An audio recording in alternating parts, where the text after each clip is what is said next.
ন্যায় বিচার আছে তো বাংলার জমিনে? ন্যায় বিচার আছে?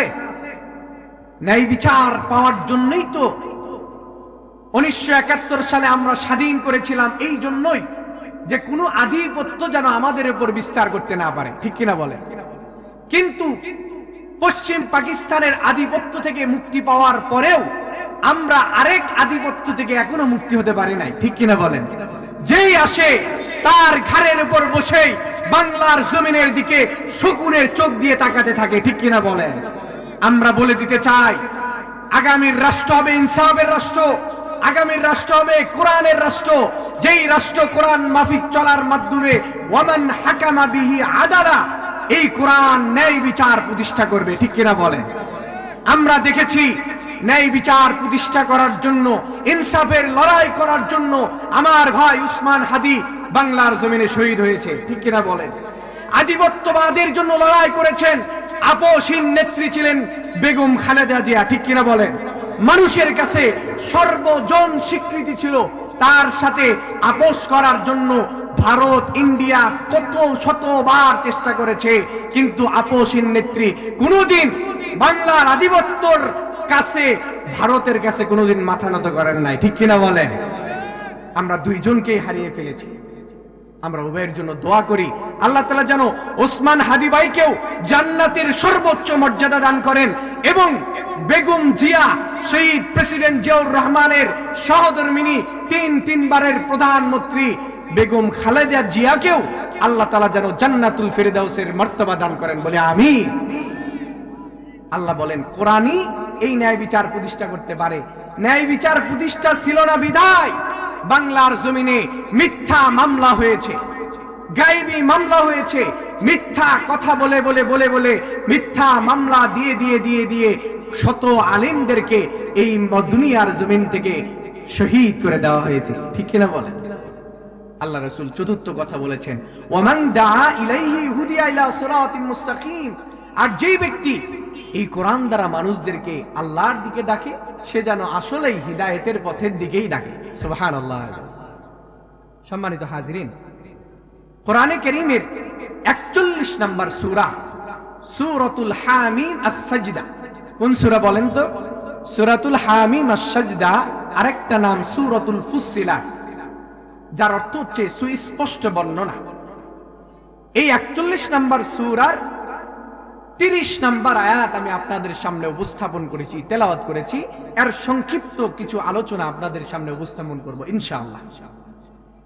হামিম আস-সাজদার এই সূরার ভিতরে আল্লাহ তাআলা যে কথাগুলো মানুষের কাছে উপস্থাপন করেছেন, এগুলো এক একটা ঈমানওয়ালাদের জন্য দলিল হিসেবে সুস্পষ্ট বর্ণনা করে করে মানুষের কাছে জানায় দিয়েছেন, তুমি আল্লাহর প্রতি, রবের প্রতি ঈমান আনয়ন কিভাবে করবে, তোমার রবের প্রতি সচেষ্টতা কেমন হবে, তোমার ঈমানের দৃঢ়তা কেমন হবে, রবকে কেমন ভাবে স্বীকৃতি দিবে, এই সমস্ত পরিব্যাপ্তির একটা পূর্ণাঙ্গ গাইডলাইন আল্লাহ তাআলা সূরাতুল হামিম আস-সাজদার ভিতরে লিপিবদ্ধ করে দিয়েছেন।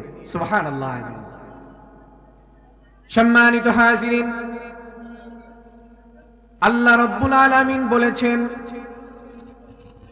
ইন্নাল্লাযীনা ক্বালু রাব্বুনাল্লাহু সুম্মা ইসতাকামু তাতানাজ্জালু আলাইহিমুল মালাঈকাতু আল্লা তাখাফু ওয়া লা তাহজানু ওয়া আবশিরু বিল জান্নাতিল্লাতী কুনতুম তুআদুন।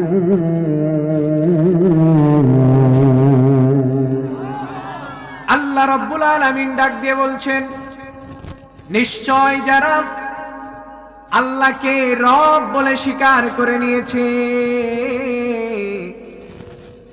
রব বলে স্বীকৃতি দেওয়ার পর এই রব কথাটির উপর ইস্তেকামাত থেকেছে, অটল থেকেছে, এই রবের কথার উপর নির্ভরশীলতা অর্জন করেছে, তাতানাজ্জালু আলাইহিমুল মালাঈকাতু, আল্লাহ তাআলা ওই বান্দার জন্য, এই বান্দা যখন মরণের কোলে ঢলে পড়বে, আল্লাহ তাআলা আসমান থেকে ওই বান্দার জন্য ঝাঁকে ঝাঁকে ফেরেশতা দুনিয়ার জমিনে পাঠায় দিবেন। এবং ফেরেশতাদের মাধ্যমে ওই বান্দাকে জানায় দিবেন, আল্লাহ তাখাফু ওয়ালা তাহজানু, তোমার কোনো ভয় নাই, তোমার কোনো চিন্তা নাই। ওয়া আবশিরু বিল জান্নাহ, আল্লাহর পক্ষ থেকে তোমার জন্য জান্নাতের সুসংবাদ। সুবহানাল্লাহ। আল্লাতী কুনতুম তুআদুন, যার ওয়াদা আল্লাহ তাআলা তোমার সাথে করেছিল। সুবহানাল্লাহ। এটা হচ্ছে এই আয়াতের সরল অনুবাদ। এই আয়াতের মাধ্যমে মানুষের কাছে স্পষ্ট বার্তা তুলে দিয়েছেন, দুনিয়ায় তুমি একজন আকলহীন অবস্থায়, তোমার জ্ঞান বুদ্ধি কিছুই ছিল না, এই অবস্থায় দুনিয়ায় এসেছো, এরপর রবের পরিচয় লাভ করো, রব কি জিনিস। এরপরে এই রবের উপর ইস্তেকামাত থাকতে হবে। এই দুইটা কাজ যদি করতে পারে, আল্লাহ বলছেন তার জন্য আমার পক্ষ থেকে জান্নাতের সুসংবাদ দেওয়া হলো। সুবহানাল্লাহ। জান্নাতে যেতে চাই কিনা আমরা? সবাই চাই তো? অনেকেই ঘুমায় গেছেন। একটু কারা কারা চায় একটু দুই হাত বের করেন তো দেখি, দুই হাত বের করে আল্লাহকে দেখান। নারে তাকবীর, সবাই নারে তাকবীর। আল কোরআনের আলো, আল হাদিসের আলো, আমার নেতা তোমার নেতা, নারে তাকবীর। হাত নামান। মাশাআল্লাহ। যে কথা বলছিলাম, আল্লাহ বলছেন ইন্নাল্লাযীনা ক্বালু রাব্বুনাল্লাহ, নিশ্চয় যারা আল্লাহকে রব বলে স্বীকার করে নিয়েছে। আমাদের রব কে বলেন তো? আমাদের সৃষ্টিকর্তা কে? আমাদের পালনকর্তা কে? আমাদের রিজিক দাতা কে?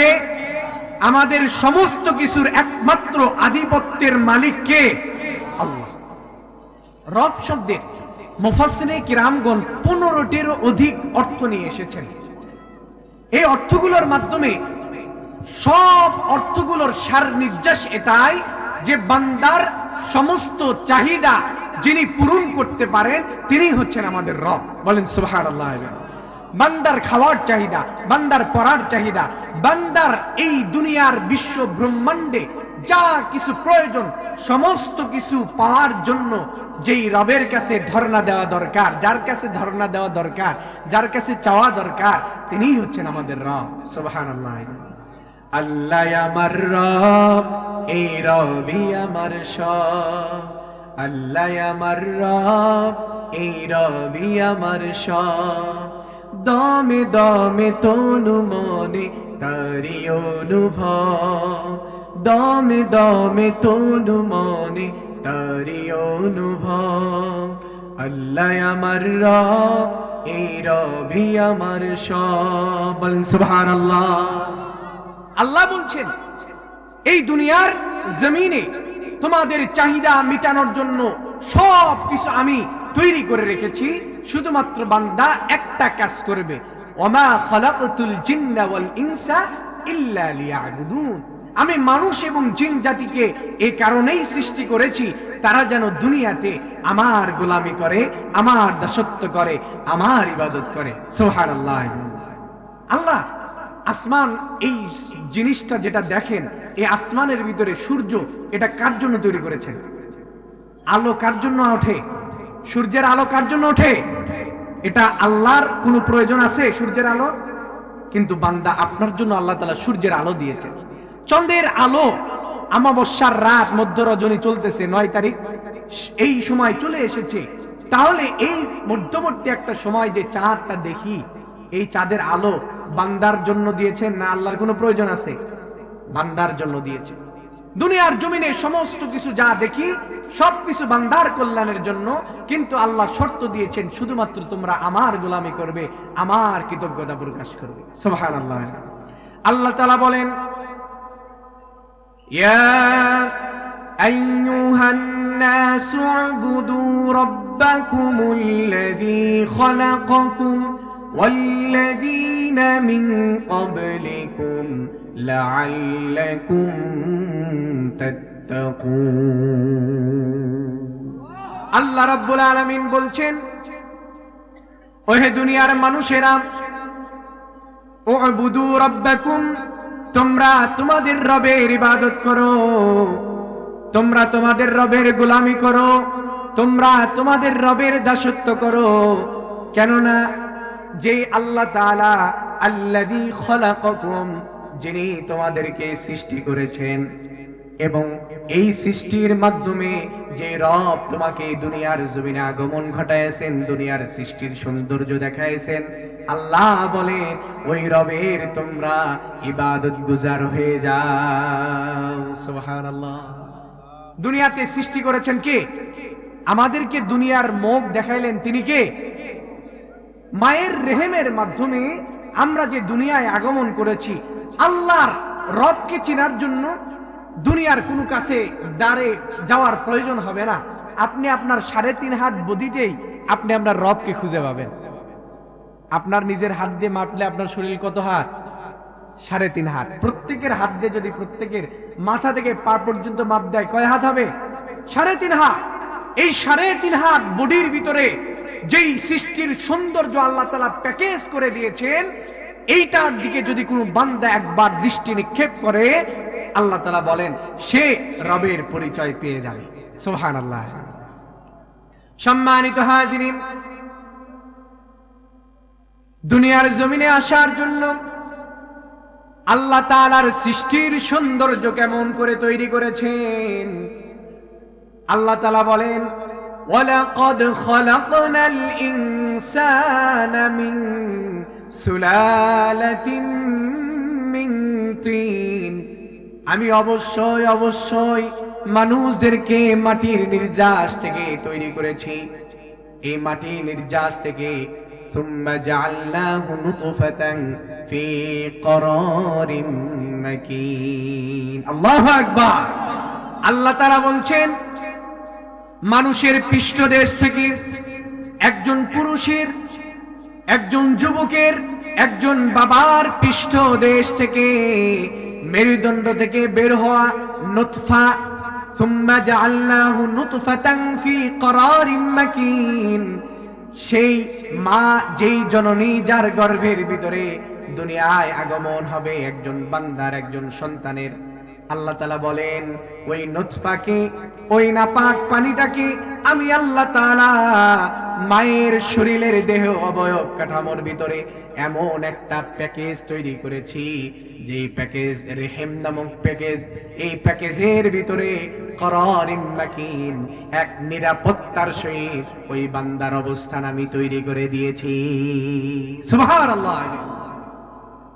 দুনিয়ায় আসার আগেই আপনার নিয়ে আল্লাহ তাআলা চিন্তিত। আপনি যে দুনিয়ায় আসবেন, আপনার পিতা, আপনার মাতা চিন্তিত হওয়ার আগেই আল্লাহ কিভাবে আপনাকে নিয়ে আসবেন, এই কারণে আল্লাহর সৃষ্টির সৌন্দর্য কৌশলগুলো আল্লাহ তাআলা সেট আপ করে দিয়েছে। যার বয়স 40 বছর, তার 41 বছর আগে তার কোনো নাম কামান কিছু ছিল? কিছুই ছিল না। আল্লাহ তাআলা নিজেই বলছেন হাল আতা আলাল ইনসানি হিনুম মিনাদ দাহরি লাম ইয়াকুন শাইআম মাযকুরা। আল্লাহ তাআলা বলেন হে মানুষ, তোমাদের কি এমন একটা সময় অতিবাহিত হয়ে যায় নাই, এমন একটা যুগ কি অতিবাহিত হয়ে যায় নাই, যেই সময় তোমাকে পরিচয় করিয়ে দেওয়ার মতো তোমার কোনো অস্তিত্ব ছিল না। সুবহানাল্লাহ। আপনাকে, আপনি যে আব্দুল্লাহর সন্তান আব্দুর রহমান, এটাকে আজ থেকে 23 বছর আগে, 25 বছর আগে, আপনার বয়স অনুপাতে 50 বছর আগে পরিচয় করে দেওয়ার মতো কেউ ছিল? ওই পিতা জানতোই না যে আমার পরিবারের ভিতরে আব্দুর রহমান নামে কোনো সন্তান আসবে, ঠিক কিনা? কিন্তু আল্লাহ তাআলা পিতার পৃষ্ঠদেশ থেকে মার রেহেমের ভিতরে করারিম মাকিন বলা হয়েছে, নিরাপত্তার জায়গা, যেই জায়গার ভিতরে কোনো বিপদ আপদ, বালা মুসিবত আসার জন্য আল্লাহ যেটাকে প্রোটেকশন দিবেন, আল্লাহ যেটাকে নিয়ন্ত্রণ করবেন। আল্লাহর রাসূল বলেছেন একজন সন্তান তার গর্ভের ভিতর আসার সাথে সাথেই ফেরেশতা নিযুক্ত করে দেওয়া হয় তার জন্য, তার নিরাপত্তার জন্য, তার ভালো মন্দের জন্য ফেরেশতা নিযুক্ত করে দেওয়া হয়। ওই ফেরেশতা তার হায়াত লেখে, তার রিজিক লেখে, তার সমস্ত কিছু বন্টন করে ওই সন্তানের পৃষ্ঠদেশে মেরে দেয়। এইভাবেই আল্লাহ তাআলা মানুষ সৃষ্টির সূচনা শুরু করে দেয়। সুবহানাল্লাহ। পরে আয়াতে আল্লাহ বলছেন, সুম্মা খালাকনান নুতফাতা আলাকাতান فخلقنا العلقة مضغة فخلقنا المضغة عظاما فكسونا العظام لحما ثم أنشأناه خلقا آخر فتبارك الله أحسن الخالقين।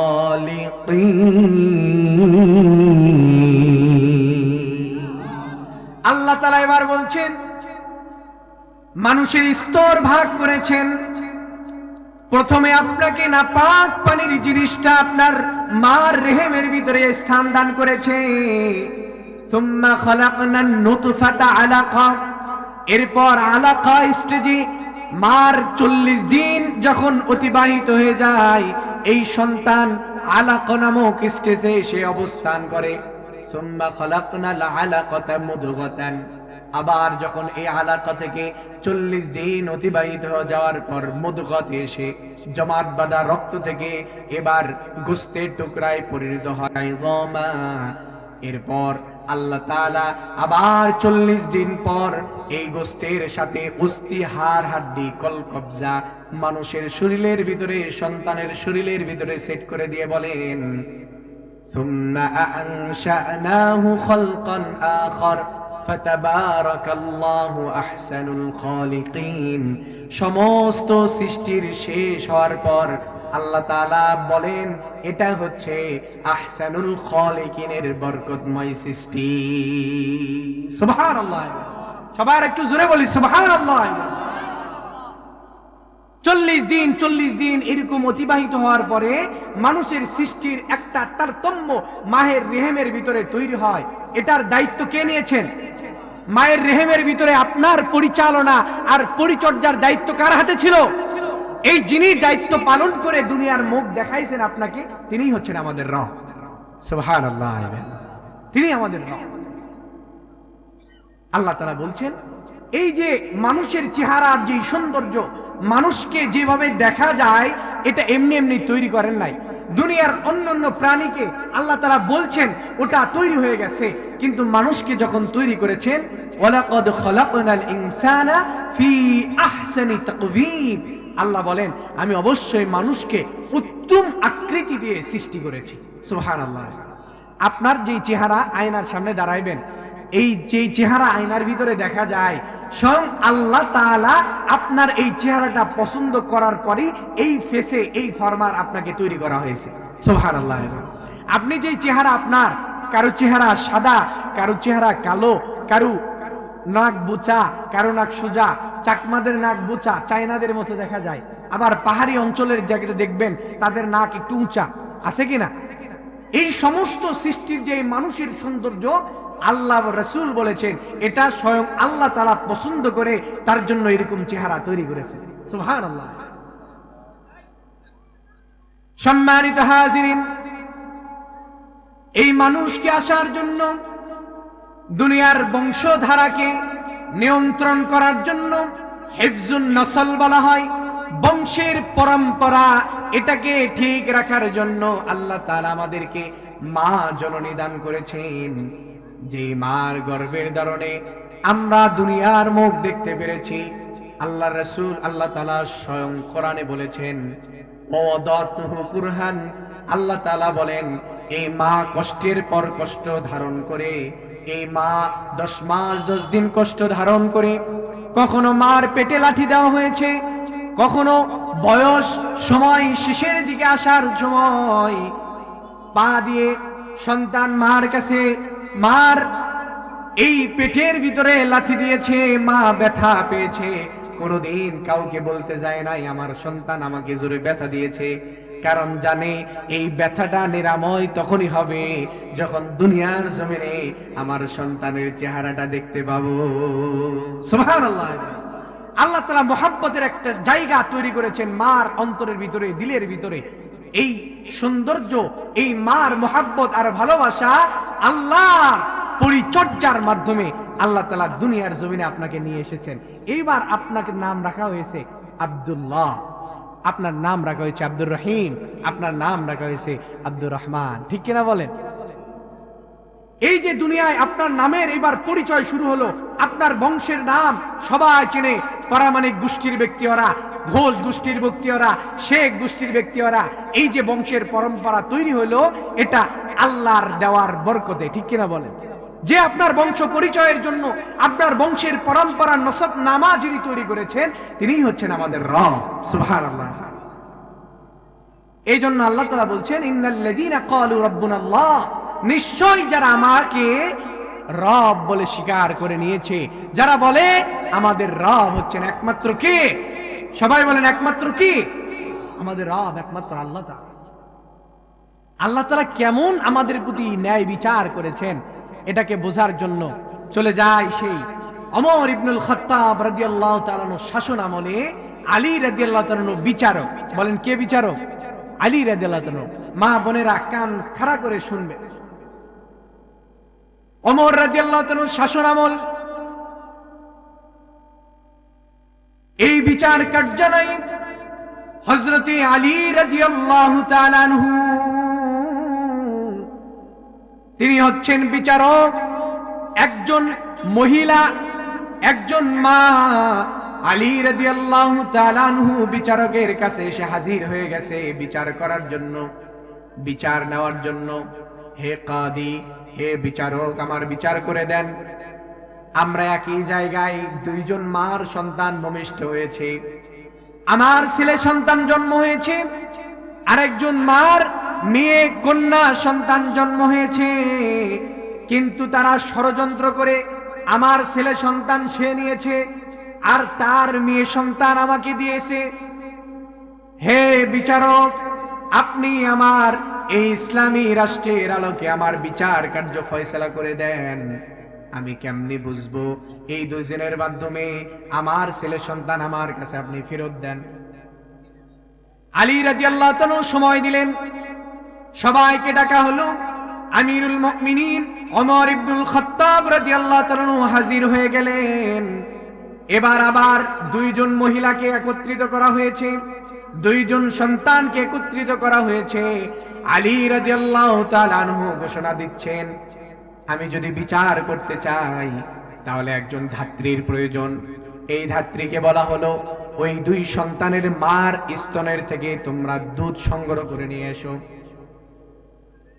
কি সংগ্রহ করো? স্তনের থেকে দুধ সংগ্রহ করে নিয়ে আসো।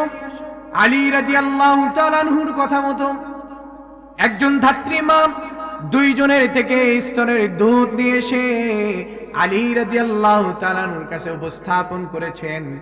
আলী রাদিয়াল্লাহু তাআলা আনহুর এই দুইটা দুধ চেক করার পর তিনি রায় দিয়ে দিলেন, গতকাল যে মা আমার কাছে বিচার নিয়ে এসেছিল সে সত্য কথা বলেছে।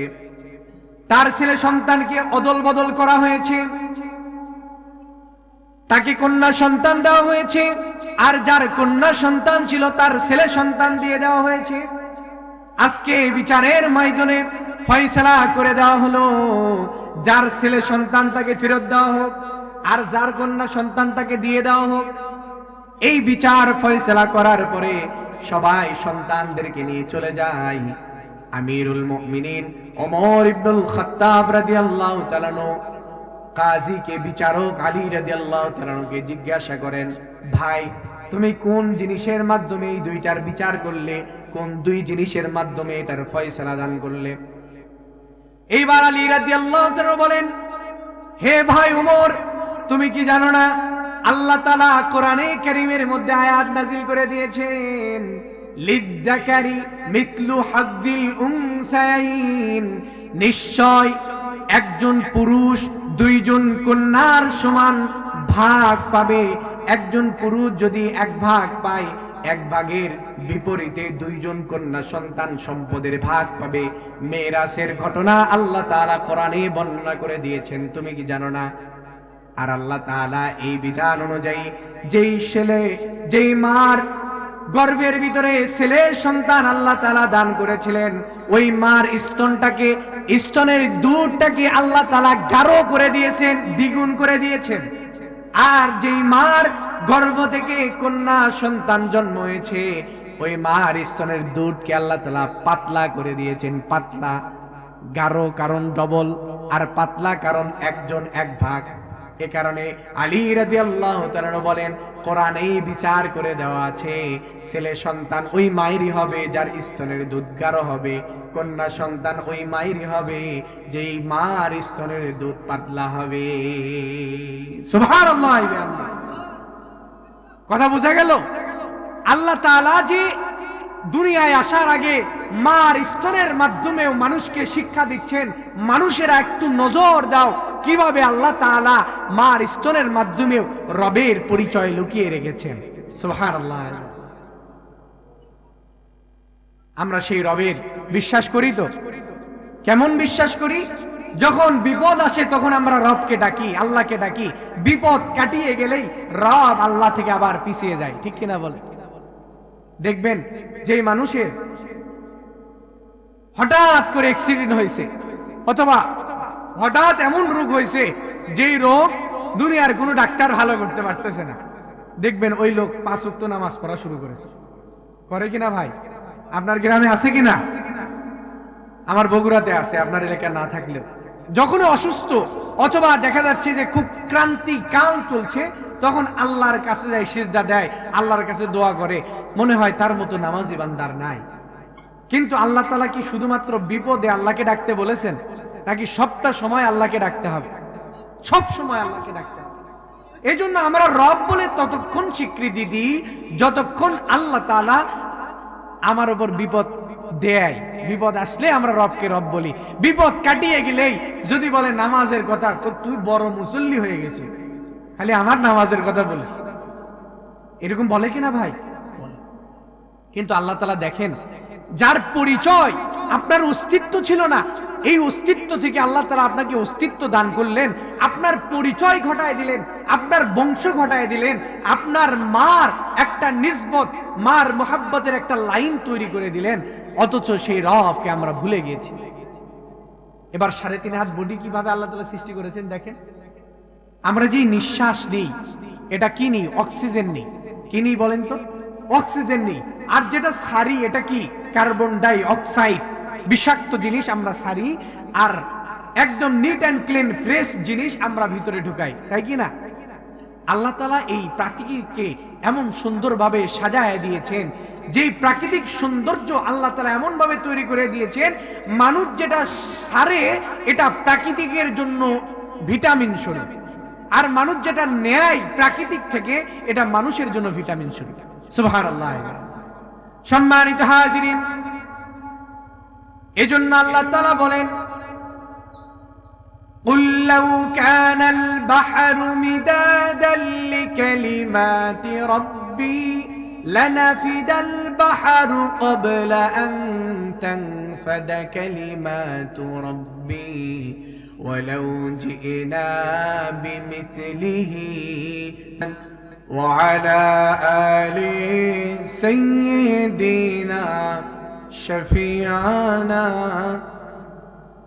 দাও খোদা দাও আমায়াবাদ ওমর দারজ দিল, দাও খোদা দাও আমায়াবাদ ওমর দারজ দিল, দাও আলীর মতো বীর সেনানী, আলীর মতো বীর সেনানী জাগাতে নিখিল, দাও খোদা দাও আমায়াবাদ ওমর দারজ দিল। আল্লাহুম্মা সাল্লি আলা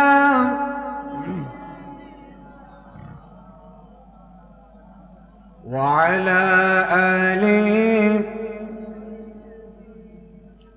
مولانا محمد। এবার পরের অংশ আসেন, আয়াতের পরের অংশে কি বলছে? আল্লাহ তাআলা বলছেন ইন্নাল্লাযীনা ক্বালু রাব্বুনাল্লাহ, নিশ্চয় যারা বলে আমাদের রব কে। সবাই বলেন আমাদের রব কে। রবের পরিচয় আমরা পেয়েছি তো। তিনি রব, যিনি অস্তিত্বহীন থেকে আমাকে অস্তিত্বে নিয়ে এসেছেন। এই অস্তিত্ব আসার পর রবের পরিচয় পাওয়ার জন্য ইব্রাহিম আলাইহিস সালাম একটু কষ্ট করেছেন, ক্লেশ করেছেন, এরপরে রবের পরিচয় পেয়েছেন কিনা? ওয়াকালা যাহিবুন ইলা রব্বি ইলা সায়াহদিন, যে আমার রব আমাকে সঠিক পথ দেখায়ছেন, হিদায়াতের পথের প্রতীক বানায়ছেন। এবার পরের অংশে বলছেন সুম্মাস্তাকামু, হে আমার বান্দারা রবের পরিচয় পাওয়ার পরে এই রব কথার উপর, আল্লাহকে স্বীকৃতি দেওয়ার পর এই স্বীকৃতির উপর অটল থাকতে হবে, অবিচল থাকতে হবে। দুইটা কাজ, রবের স্বীকৃতি দিতে হবে আর রব আল্লাহকে স্বীকার করার পর আল্লাহর সমস্ত কার্যক্রমের উপরে আপনাকে অটল এবং অবিচল থাকতে হবে। ঠিক কিনা বলেন? আমরা থাকতে চাই কিনা? অবশ্যই থাকতে চাই, কারণ ঈমান আল্লাহর উপর যদি অবিচল না থাকা যায় তাহলে মরণের কালে ফেরেশতাও আসবে না, আমাদের জান্নাতের সুসংবাদ কেউ দিতে আসবে না। সম্মানিত হাজিরিন, এই কারণে আল্লাহকে রব বলে স্বীকৃতি দেওয়ার পর যখন অটল এবং অবিচল থাকার কথা আসবে তখন আপনার উপর বিপদ আর বালা মুসিবত আসবে। কথা বুঝছেন? যখনই আপনি আল্লাহকে আল্লাহ বলে স্বীকৃতি দিবেন তখন এই দুনিয়ার ভূমভ্রান্তে যারা নিজেকে ক্ষমতার একমাত্র অধিকারী মনে করে তারা বলে আল্লাহকে স্বীকৃতি দিলে আমার ক্ষমতা আর থাকবে না। এই কথার বিপক্ষে যখন আপনি কথা বলেন তখন আপনার উপর স্টিম রোলার চালানো হয়, আপনাকে গায়েব করে দেওয়া হয়, আপনাকে গুম করে দেওয়া হয়, আপনাকে ক্রস ফায়ার দেওয়া হয়। ঠিক কিনা বলেন? যখনই আপনি আল্লাহর কথার উপর অটল এবং অবিচল থাকতে যান। সম্মানিত হাজিরিন, আল্লাহ তাআলা নিজেও বলেছেন আল্লাহকে রব বলে স্বীকৃতি দেওয়ার পরে এই কথার উপর আল্লাহর উপর ইস্তেকামাত থাকতে হবে। আল্লাহর কথার উপর আপনার সমস্ত মর্যাদা, সমস্ত কাজগুলো ইতিহাস হিসেবে আপনাকে লিখতে হবে। সংস্কৃতি, আপনার পূর্ব পরম্পরা বংশ থেকে সাহাবায়ে কেরাম পর্যন্ত সবাই এই ঈমানের উপর অবিচল থাকার ক্ষেত্রে কিরকম কষ্ট করেছেন এটার কষ্টগুলো দেখতে হবে। আল্লাহ তাআলা বলেন আহাসিবান নাসু আন ইউতরাকু আন ইয়াকুলু আমান্না ওয়া হুম লা ইফতানুন। আল্লাহ তাআলা বলেন মানুষরা কি এটা ভেবেই নিয়েছে, তারা কি এটা চিন্তা করে নিয়েছে ঈমান এনেছি বললেই, একথা বললেই তাদেরকে ছেড়ে দেওয়া হবে, অথচ তাদেরকে পরীক্ষা নেওয়া হবে না। ওয়ালাকাদ ফাতান্নাল্লাযীনা মিন ক্বাবলিহিম ফালায়া'লামান্নাল্লাহুল্লাযীনা সাদাকু ওয়ালায়া'লামান্নাল কাযিবিন। আল্লাহ তাআলা বলেন ইতিপূর্বেও যারা দুনিয়ায় এসেছিল, গত যারা হয়ে গেছে, তারাও আল্লাহকে স্বীকৃতি দেওয়ার পরে এই কথার উপর অবিচল যখন থেকেছে তখন তাদের উপর পরীক্ষা নেওয়া হয়েছিল। এই পরীক্ষা আল্লাহ তাআলা এই কারণেই নিয়েছেন যে আল্লাহ কথা এটা বলার পরে এই কথার উপর সে সত্যবাদীর উপর ইস্তেকামা আছে নাকি সে মিথ্যা কথা বলছে। আল্লাহ এটাকে যাচাই করার জন্য, এই আল্লাহর স্বীকৃতির অবিচলতার জন্য মাঝে মাঝে পরীক্ষা নেন, কখনো বিপদে ফালায়, কখনো মুসিবত দেয়, কখনো এই রাষ্ট্রের সংস্কারের স্বৈরাচারের দ্বারা বিভিন্ন নিপীড়ন করায়। আল্লাহ তাআলার এটা উদ্দেশ্য হচ্ছে এই বান্দার ঈমানের সাহসটাকে এত পরিষ্কার করে দিবেন, ঈমানটা এত মজবুত হবে যে ঈমানের মাধ্যমে আল্লাহ তাআলা ইন্নাল্লাযীনা আমানু ওয়া আমিলুস সলিহাতি কানাত লাহুম জান্নাতুল ফিরদাউসি নুজুলা। আল্লাহ তাআলা ওই বান্দাকে বলবেন নিশ্চয় যারা ঈমান আনয়ন করেছে এবং নেক কাজ করেছে তাদেরকে জান্নাতুল ফিরদাউসের ভিতরে প্রবেশ করানো হবে। সুবহানাল্লাহ। সম্মানিত হাজিরিন, আল্লাহকে রব বলে স্বীকার করে নেওয়ার পরে সাহাবায়ে কেরামরা কেমন ইস্তেকামত থেকেছেন, আমরা বংশ পরম্পরায় ঈমান আনলেও, মুসলমান হইলেও সাহাবীরা বংশ পরম্পরা থেকে ঈমান গ্রহণ করেন নাই, বরং আল্লাহ রাসূলের থেকে দেখে দেখে শিখে শিখে ঈমান গ্রহণ করেছেন। ঠিক কিনা বলেন? সম্মানিত হাজিরিন, তাবুক যুদ্ধের দামামা বেজে গেল। রোম পারস্যের সাথে যুদ্ধ হবে। এই যুদ্ধের জন্য আল্লাহর রাসূল সমস্ত সাহাবীদেরকে বললেন, যার যা আছে সব নিয়ে এসো। সব নিয়ে আসা হলো। আল্লাহর রাসূল তাবুক যুদ্ধের ময়দানে চলে গেছেন। এই তাবুকের রাত্রিতে এমন একটা আশ্চর্যজনক ঘটনা ঘটল। একজন সাহাবীর ইন্তেকাল হয়ে গেল। আল্লাহর রাসূল নিজে এই ইন্তেকাল হওয়ার পর সাহাবী নিজে তার জন্য কবর খনন করলেন। আল্লাহর রাসূল নিজে তার জন্য জানাজার নামাজ নিজে পড়ালেন, নিজে গোসল করায় কাফন পরাইছেন। আল্লাহর রাসূল নিজে কবরের ভিতরে নামায়া তার দাফন কাফন সমাপ্ত করে দিয়েছেন। এত সৌভাগ্যবান একজন সাহাবী, তিনি এমন ভাবে তার ঈমান আনয়নের ঘটনা শুনলে আপনারা আশ্চর্য হয়ে যাবেন। আল্লাহর রাসূল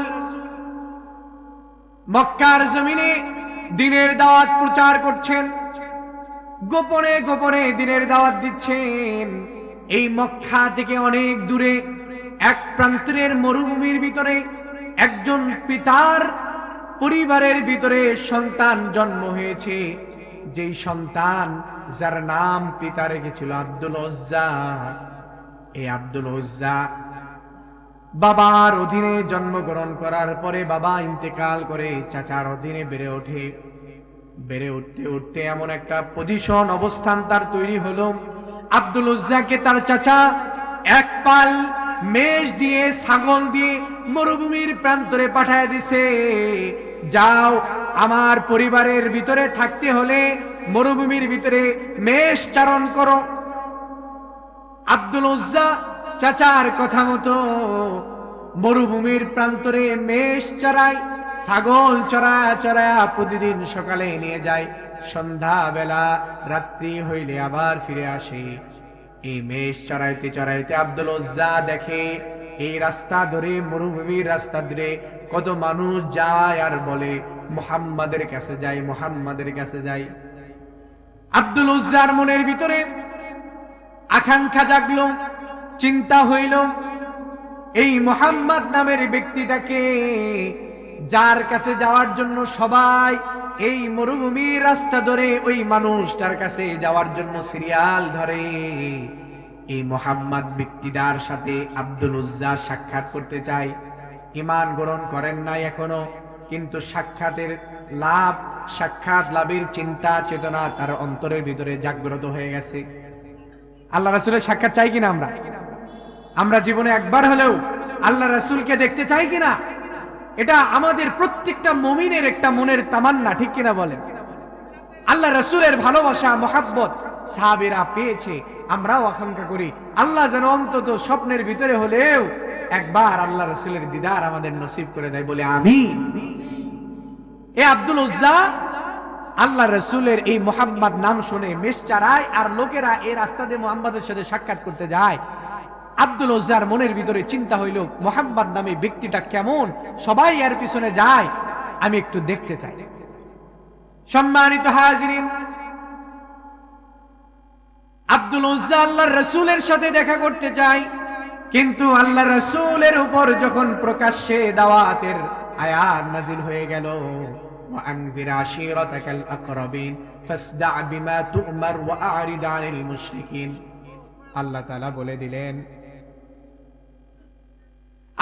বলে দিলেন মুশরিকরা যদি অপছন্দ করে, তাহলে এই মুশরিকদের অপছন্দ সত্ত্বেও তুমি এবার দাওয়াত দিতে থাকো। এই দাওয়াত দিতে যখন শুরু করেছে, কাফের মুশরিকরা আবু জেহেল, উতবা, শাইবা আল্লাহর রাসূলের দাওয়াতি এজেন্ডাকে যখন বাধা দিচ্ছিল, খুব সংক্ষেপে টান টান কথাগুলো শোনেন। আল্লাহর রাসূলের উপর যখন বাধা ছিল, আল্লাহ তাআলা আয়াত নাজিল করে দিলেন, মক্কা থেকে হিজরত করে মদিনায় চলে যাও।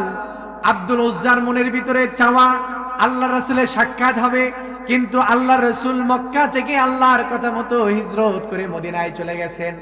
এই খবর যখন আব্দুল উজ্জা শুনে ব্যথিত হয়ে যায়, আমার মনে হয় আর মুহাম্মাদের সাথে সাক্ষাৎ হবে না।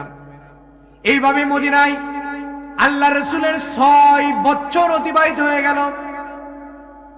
আল্লাহ রাসূল মক্কায় আসার জন্য চিন্তা করলেন, 6 বছর হয়ে গেল, আমার বাপদাদার ভিটা মাটি সেরে এসেছি, আল্লাহর ঘর কাবা ঘর তাওয়াফ করা হয় নাই, কত বছর হয়ে গেল।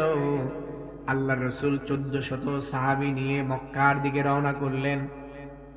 মাঝে হুদাইবিয়া নামক জায়গায় কাফেলা এসে আরবের মুশরিকদের 2 সৈন্য দলগুলো এসে আল্লাহ রাসূলকে বাধা দিল। বাবলা গাছের নিচে ইন্নাল্লাযীনা ইউবাইউনাকা ইন্নামা ইউবাইউনাল্লাহ, আল্লাহ তাআলা বাইআতের আয়াত নাযিল করলেন। বিশাল ঘটনা। ওসমানকে পাঠানো হলো, বলা হলো ওসমানকে হত্যা করে দেওয়া হয়েছে। আলী রাদিয়াল্লাহু আনহু চুক্তি লিখলেন, সিল ছাপ্পর হলো, 10 বছরের জন্য চুক্তি হলো। 10 বছরের ভিতরে আল্লাহর রাসূলের সাথে চুক্তি হলো, তোমরাও মক্কা যাইতে পারবে, আমরাও মদিনায় আসতে পারবো। আমাদের কোনো কেউ যদি মদিনায় আটকে যায় তাহলে নিরাপত্তার সহিত মক্কায় পাঠিয়ে দিবে। এইভাবে অনেক চুক্তি যখন হয়ে গেল, 10 বছরের চুক্তি মুশরিকদের কাছে 2 বছরও টিকলো না। কথা বুঝছেন? মুশরিকদের কাছে টিকে না। বেঈমান যারা, তারা তো ওয়াদা রক্ষা করতে পারে না। সম্মানিত হাজিরিন, হুদাইবিয়ার সন্ধির ভিতরে 10 বছরের চুক্তি 2 বছরেই ভেঙে গেল। এই ভেঙে যাওয়ার কারণে আল্লাহ তাআলা আয়াত নাযিল করে দিয়ে বলেন, ইন্না ফাতাহনা লাকা ফাতহাম মুবিনা। হে রাসূল, হতাশ হওয়ার কোনো কারণ নাই, আপনাকে এক সুস্পষ্ট বিজয়ের জন্য আমি সুসংবাদ দিচ্ছি। আল্লাহু আকবার।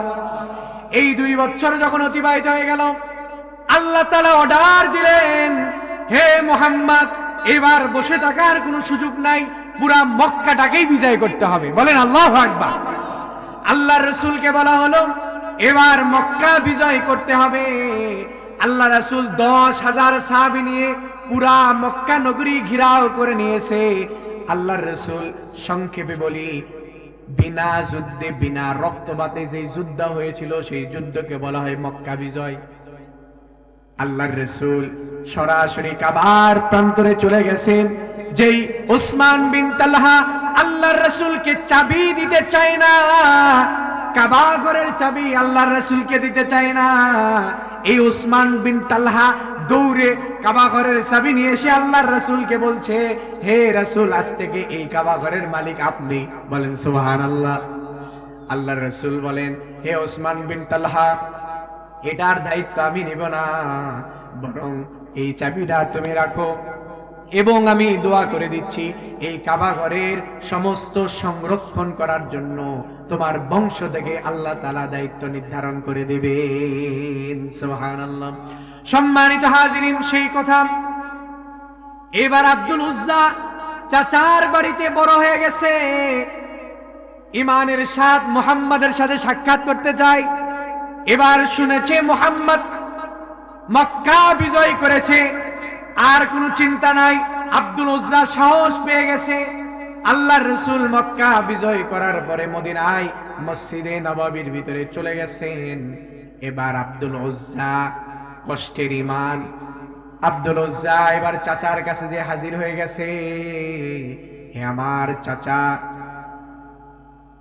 আজকে থেকে তোমাকে বলতে চাই, এতদিন আমি মনে মনে মুহাম্মাদের ভালোবাসা লালন করতাম, আজকে আমি প্রকাশ্যে বলছি, আমি মুহাম্মাদের কাছে যাইতে চাই, মুহাম্মাদের উপর ঈমান আনয়ন করতে চাই, আপনি আমাকে বিদায় দিয়ে দেন। সুবহানাল্লাহ। এবার আল্লাহ রাসূল সংক্ষেপে বলছি, চাচা বলছে, আমি তো তোমাকে বিদায়, আমি লালন পালন করলাম, এত বড় করলাম, আমি বিদায় এমনি এমনি দিব? আমার থেকে কানা করি যা কিছু আছে তোমার কাছে সব আমাকে দিয়ে দাও। চাচার কথা মতো আব্দুল উজ্জা যা কিছু ছিল, শরীরের পোশাক ছিল, পোশাকটাও চাচা চেয়েছে, পুরা পোশাকটা দিয়ে উলঙ্গ হয়ে মার কাছে গেছে। মা একটা কম্বল দুই ভাগ করে আব্দুল উজ্জাকে দিয়েছে, এক ভাগ লজ্জাস্থান ঢেকেছে, আরেক ভাগ শরীরের আবরণ ঢেকে মা দোয়া করে দিয়েছে, যাও যে মুহাম্মাদের ভালোবাসা তুমি লালন করো সেই মুহাম্মাদের কাছে চলে যাও। সুবহানাল্লাহ। সম্মানিত হাজির, একদম সংক্ষেপে বলছি, আব্দুল উজ্জা চলে গেছেন মসজিদে নববীর ভিতরে। ফজরের রক্ত হয়ে গেছে, এক মসজিদের কোণে ঘুমায় আছেন আল্লাহ রাসূল কায়নামদার তাজদার মদিনা জনাবে মুহাম্মদুর রাসূলুল্লাহ সাল্লাল্লাহু আলাইহি ওয়াসাল্লাম। ফজরের আযান হওয়ার সাথে সাথে মসজিদে এসে হাজির হয়ে দেখেন একজন যুবক মসজিদে নববীর কোণার ভিতরে শুয়ে আছেন। আল্লাহ রাসূল তার গায়ে যা স্পর্শ করেন, সে উঠলে জিজ্ঞাসা করেন, তুমি কোথা থেকে এসেছো? বলে, আমি মক্কা নগরী থেকে এসেছি। বলে, কার সাথে দেখা করার জন্য এসেছো? বলে, আমি মরুভূমির ভিতরে মেষ চরাইতাম, আর মুহাম্মাদের দেখা করার জন্য কত মানুষ যাইতো, এই মুহাম্মাদের সাক্ষাৎ করার জন্য আজকে বছরের পর বছর অপেক্ষা করেছি। আমি মুহাম্মাদের সাথে সাক্ষাৎ করার জন্য এসেছি। নবী মুহাম্মদুর রাসূলুল্লাহ সাল্লাল্লাহু আলাইহি সাল্লাম বলেন, তুমি যার সাথে সাক্ষাৎ করতে চাও আমি হচ্ছে সেই ব্যক্তি মুহাম্মদ। আল্লাহু আকবার, সবাই বলে আল্লাহু আকবার। আল্লাহ রাসূল এবার বলেন, তুমি কি জন্য এসেছো? বলে, আমি তার কাছে ঈমান আনয়ন করতে চাই। আল্লাহ রাসূল ফজরের নামাজ শেষ করলেন, সমস্ত সাহাবীদেরকে দিয়ে বসলেন। বসার পর আল্লাহ রাসূল বলেন, আজকে এমন একজন মেহমান আমাদের মাঝে হাজির হয়ে গেছে, তার ঈমানটা বড্ড দামি জিনিস, তার ঈমানটা এত পরিমাণ দামি, সে পরিবার ছেড়ে এসেছে, চাচা ছেড়ে এসেছে, নিজের মা ছেড়ে এসেছে, সমস্ত কাজ সমাপ্ত করে আমার কাছে ঈমান গ্রহণ করেছে। আজ থেকে আব্দুল উজ্জার নামটাকে পরিবর্তন করে আমি তার নাম দিয়ে দিলাম আব্দুল্লাহ যুলবাজাদাইন। সুবহানাল্লাহ।